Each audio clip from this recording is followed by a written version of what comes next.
নমস্কার বন্ধুরা, চলে এলাম টেস্টি টিপস ফুড চ্যানেলে। তো আপনাদের সামনে আবার একটা রেসিপি নিয়ে। তো আজকে আমি কুমড়ো শাক বানাবো। তো কুমড়ো শাক তো আমরা নানা রকম ভাবে খাই।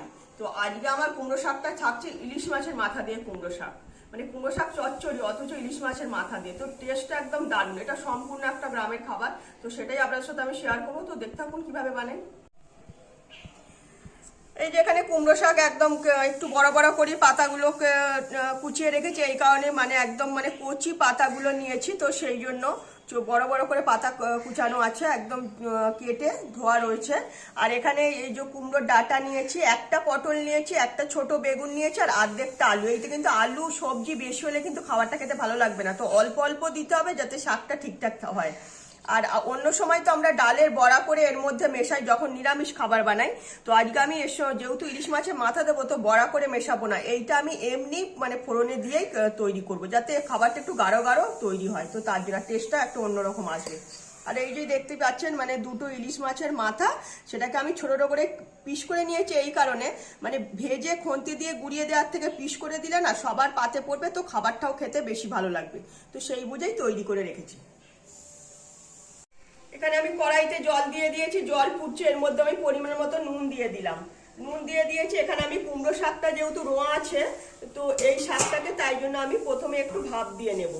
তাতে এই যে শাকের যে একটা মানে রোয়া ভাবটা, সেটাও কেটে যাবে, আর শাকটাও অনেকটাই নরম হয়ে যাবে, আর খাবারটা খেতে বেশি ভালো লাগবে আর কি। অল্প একটু মানে ভাপ দিয়ে নেব হালকা করে। তো আমার পাতাগুলো পুরো ভাপানো হয়ে গেছে, তো দেখতেই পাচ্ছেন একদম মানে কমে গেছে। তো এটাই আমি এবার জল থেকে ছেঁকে তুলে রাখবো। তেল দিয়ে দিয়েছি, কড়াই মোটামুটি পরিষ্কার করে নিয়ে এবার এখানে এই যে কুচিয়ে রাখা ইলিশ মাছের মাথাগুলো এর মধ্যে ছেড়ে দেব।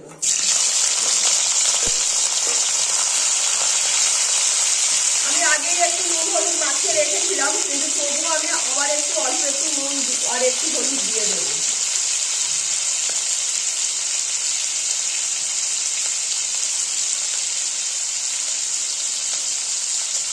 এইটাই আমি ভালো করে লাল করে ভেজে তুলে রেখে দেবো।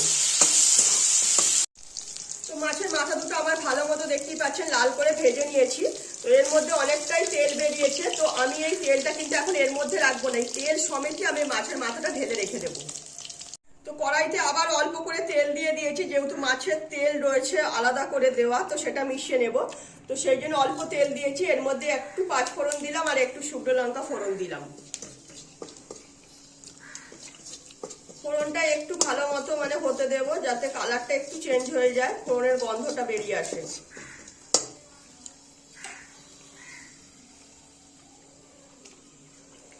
তো ফোড়নটা ভালো মতো ভাজা হয়ে গেছে। এবার এর মধ্যে এই যে সবজি সমেত ডালটা আছে সবটাই ছেড়ে দেবো।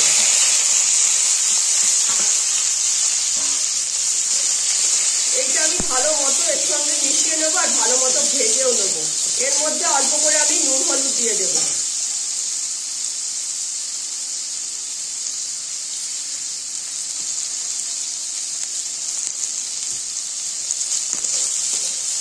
একটু সবজিটা ভেজে নেবো যাতে সবজির কাঁচা গন্ধটা না থাকে।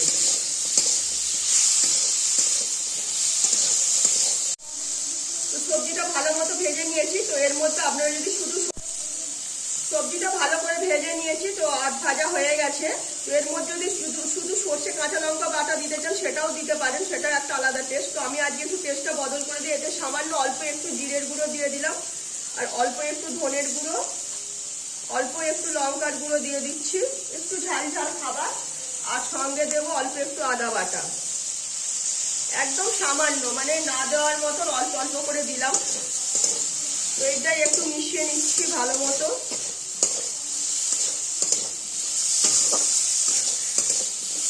তো এর মধ্যেই আমি এবার সরষে বাটা দিয়ে দেব। এইভাবে অবশ্যই একদিন আপনারা বানিয়ে দেখবেন, এর টেস্টও একদম অন্যরকম, মানে খেতে দারুণ লাগে। তো পরিমাণ মতো সরষে বাটা দিয়ে দিয়েছি। এবার এইটা ভালো মতো মিশিয়ে নেব। এটা কিন্তু বেশিক্ষণ আমি মানে এর মধ্যে রাখবো না, কড়াইতে এটা আমি জল ঢেলে দেবো, নইলে সর্ষে তো তেতো হয়ে যাবে বেশিক্ষণ রেখে দিলে। তো আমি এইটাই এবার ভালো মতো ফুটতে দেবো, কিন্তু তার আগে এর মধ্যে এই যে শাকটা যে সেদ্ধ করে রেখেছিলাম সেটা এর মধ্যে ছেড়ে দেবো।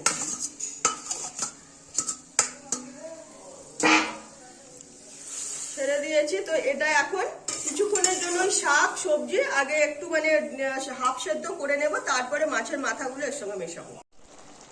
তো সবজিটা মোটামুটি আমার হাফের বেশি সেদ্ধ হয়ে গেছে। এবার এর মধ্যে এই যে মাছের যে কাঁটাগুলো যে রেখেছি মাথা তেল, তো সেটা আমি এর মধ্যে ছেড়ে দিলাম।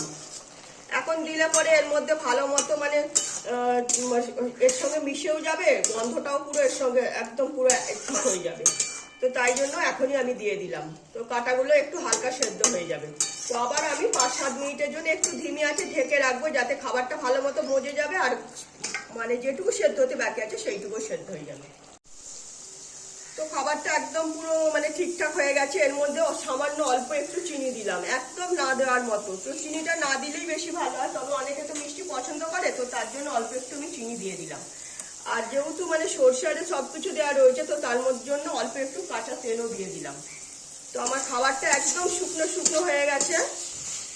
ইলিশ মাছের মাথা দিয়ে কুমড়ো শাক একদম তৈরি। এটা গরম ভাত দিয়ে খেতে দারুণ লাগবে, পুরো একটা ঝাঁঝালো স্বাদের খাবার। এটাই আমি এবার নামিয়ে নেব। তো দেখলেন কত সিম্পল পদ্ধতিতে মানে ইলিশ মাছের মাথা দিয়ে কুমড়ো শাক রান্না করলাম। তো এটা তো নানা রকম ভাবে করে নিই আমরা। কোনো সময় এই যে ডালের বড়া করে, কোনো সময় শুধু, কোনো সময় আরও মানে নোটে শাক দিয়ে একটা মানে ডালনা মতন করা হয়, সেটাও খেতে খুব ভালো লাগে। তো আজকে আমি ইলিশ মাছের মাথা দিয়ে কুমড়ো শাক রান্না করলাম, যা একটা ঝাঁঝালো স্বাদের খাবার। এটা সম্পূর্ণ একটা গ্রাম্য রেসিপি, সেটাই আমি শেয়ার করলাম আপনাদেরকে। তো অবশ্যই বাড়িতে একদিন এইভাবে বানিয়ে দেখবেন যে খাবারটা কতটা টেস্টি, গরম ভাত দিয়ে না খেতে জাস্ট অসাধারণ। তো রেসিপিটা সম্পূর্ণ আমি আমার মতো করে বানানোর চেষ্টা করলাম। তো অবশ্যই বাড়িতে একবার বানিয়ে দেখবেন। কেউ যদি এর থেকে একটু বেশি মিষ্টি খেতে চান, শাক তো কেউ একটু বেশি মিষ্টি খায়, কেউ কম খায়, কেউ আবার দেয় না। তো আমি তো দিই না, তো আজকে আমি দিলাম অল্প অল্প একটু ব্যালেন্সটা ঠিক রাখার জন্য। তো তাই জন্য আমি মিষ্টিটা অল্প একটু ব্যবহার করলাম। তো রেসিপিটা সম্পূর্ণ আমার মতো করেই তৈরি করলাম। বাড়িতে একবার বানিয়ে দেখবেন। ভালো লাগলে লাইক, শেয়ার, কমেন্ট, সাবস্ক্রাইব করুন আমার চ্যানেলটাকে। তো আজকের মতো আমার রেসিপি এখানে শেষ করলাম। সবাই ভালো থাকবেন।